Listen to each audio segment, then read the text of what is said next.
all the inside's done now. It's not perfect, but a lot of the inside is going to be covered by the floor rails, the seats, and various other things, the ribs. So while it's not a perfect job, it will look good at the end. Trust me, you'll see.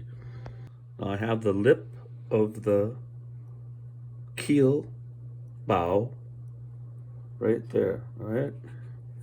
The stern goes to there. And I'll lift this off and I'll show you where I traced the, you can see that now, right? Okay, and I'll show you later where I'll be making lines on the outside here and on the inside here, because the whale cap overlaps that, and it's pretty thin, but so I start out heavy and I just carve and drum sand it down till it gets to where I want it. I'll show you that when I get to that point. Well, I can see that these are cut out right now. And one thing you might notice is back here on this end, there's a little notch cut out of that, all right? I'll show you why that has to go there. Right here, see? Want to notch it for the stern whale just a little bit. Right. And now I'll probably make sure that my top edges are clean and even on both sides here before I glue the rail caps on. Okay, now two places you want to check to make sure they're even before you glue the whale caps on. And that is at the bow here. See, right across. See, the whale caps have to be straight across from one another, all right? And they also have to be straight across and even on the back side, right? They should be the same distance from the top down to the whale cap on both sides here. Right? And it'll look really strange from the front or the back if that is not even. So you want to make sure you check that before you glue them on. Now the whale caps are glued on, right? Don't worry about this being off up here, right? Don't worry about that. That's why you made them wide, so that you can have some play. So, okay, it'll look like this on the bottom here, nice and wide. Now, at some point, you'll be taking your knife and you'll start to carve down a little bit, right?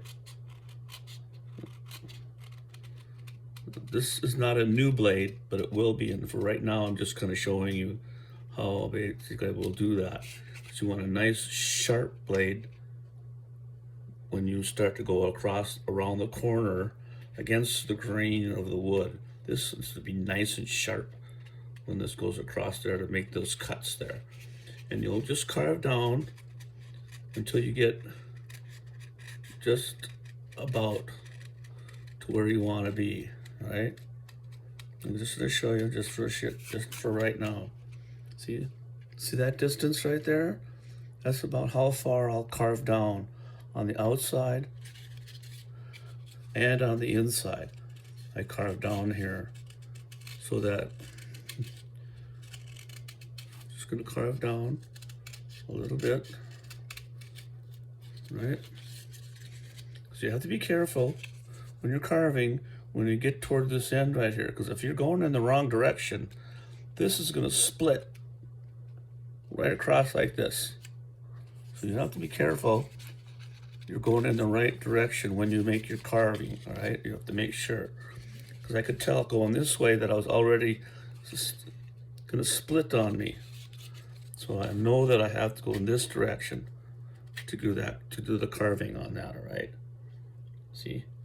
So you just make sure, again, this is one of the reasons why this blade has to be new. And now, before I go any farther here, I'm gonna shut this off and I'm gonna put a new blade on and I'm gonna carve it down to where it needs to be all around. And then I'll show you what that looks like before I start to use my drum sander on my Dremel to bring it down even closer to where it needs to be.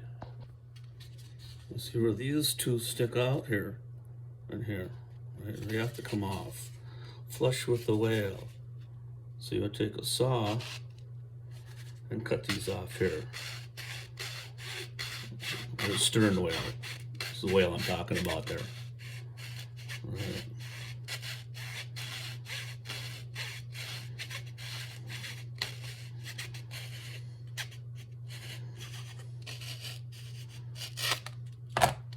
Right.